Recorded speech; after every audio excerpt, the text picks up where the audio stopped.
What's important to understand is that the proclamation that the President issued last week Friday is only an extension of the period of the investigation, and it was actually made in 2010 under President Jacob Zuma. So saying you're committed to rooting out corruption and actually rooting it out are two completely different things, and those are things as the organization are doing tax abuse that we would like to see through.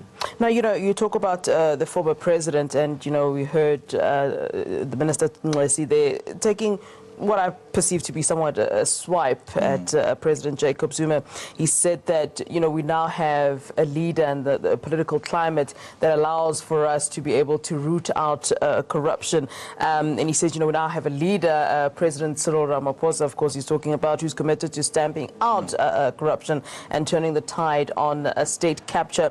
As Outa, are you of the view that this is an indeed true reflection of the current situation?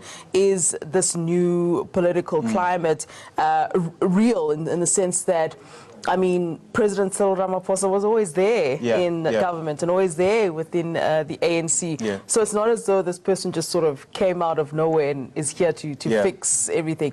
What are your views on that kind of a statement? Well, it would seem like it's a more stern political reality in terms of this political climate is more willing to outroot corruption, but it doesn't necessarily mean that these are different role players. And as I mentioned earlier, the only indication that there's a seriousness to root out corruption is to actually do it practically.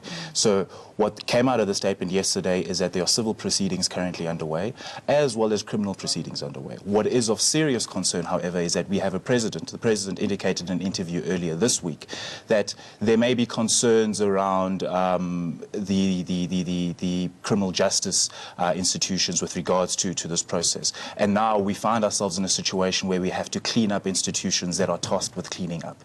So what a recommendation that can be made to the SIU or to the Minister of Public Works is to actually request the President also make a proclamation that would establish special tribunals in terms of the same act that he can make a proclamation issuing an investigation. And that could expedite the process in holding those accountable as well as recouping those funds. Now, the Minister spoke about these entrenched state capture forces, and I really want to go back to that. You also talk about the fact that, these institutions that are meant to clean up, also themselves, they need to also be cleaned up. So, when you're talking about this entrenched state capture forces, it is obviously something that is deep-seated. What is he referring to exactly? I'd imagine that Outa as an organization has information on these deep-seated, entrenched state capture forces, and what should be done really to combat them? Yeah, well, it's quite cryptic because we ourselves don't necessarily know what exactly he's talking to. So it could be the pushback that they are receiving from either people on the inside or people on the outside who don't want the status quo to change with regards to how these departments operate. But a deterrent to fraud and corruption is to actually take decisive and strong measures against those who are found to either be criminally liable or involved in instances of fraud or corruption. So dismissing, giving warnings, or just a slap on the wrist type of measures don't necessarily aid the process.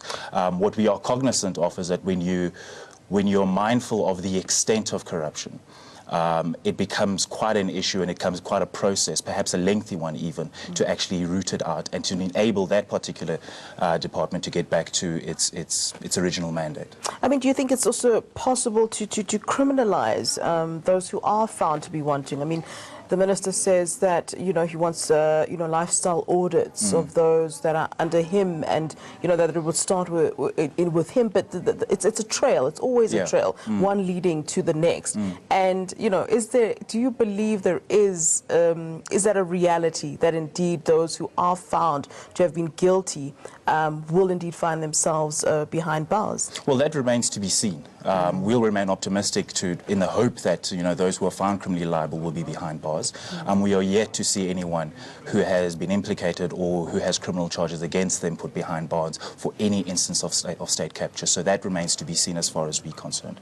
With regards to lifestyle audits in public works and other government departments, that is an important step. I think that should be taken. But with regards to Minister Nxesi, to what extent is he going to go to? Because there are certain certain pieces of information that may be excluded from lifestyle audits. I Yes. mean, which are confidential, and he has a right to release them or not release them. But for the sake of transparency, it may indeed aid the process and set a precedent that whoever comes into a managerial position is expected to conduct their affairs accordingly and make certain revelations as to, how have they conducted their affairs in the past.